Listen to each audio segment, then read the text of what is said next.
这是2只鱼猫幼崽在巢穴中玩耍，它们的母亲出门去捕食，只留下脆弱的小猫在家。丛林中危机四伏，鱼猫妈妈出门不能太久，它要捕猎的食物在不远处杂草丛生的一口水塘里。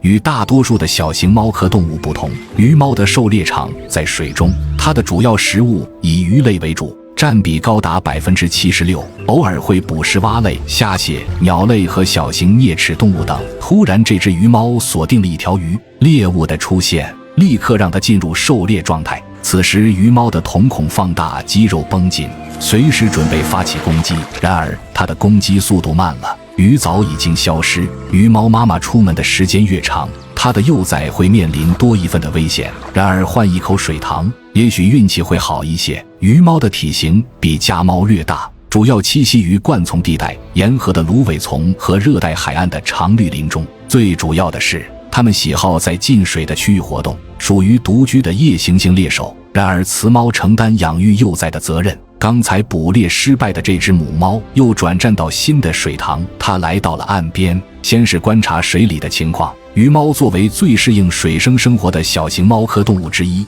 其独特的捕鱼技巧常常被称为鱼虎。没一会的时间，猎物出现了，它小心翼翼地拍打水面，制造出微弱的波浪，模仿有昆虫降落在水面上。很快有一条鱼上当了，它往岸边方向游了过来，鱼猫猛然发起偷袭，一条鱼成功被它捞上岸。利用环境制造诱饵，吸引好奇的鱼类靠近，鱼猫立刻发起致命一击。这种捕食策略令人为之惊叹。突然，这条鱼从它嘴里挣脱，不过在水塘中的一根木头挡住了鱼的逃生路线。鱼猫妈妈倒不用担心猎物能逃走，很快它再次将其捕捉到手。然而这趟出门已经过去很长的时间，它离开的时间太长，在巢穴中的幼崽所面临的危险无法预料。结束捕食任务的鱼猫妈妈正赶往家中，她的2只幼崽还没等到母亲回来，却迎来了一位不速之客。一条毒蛇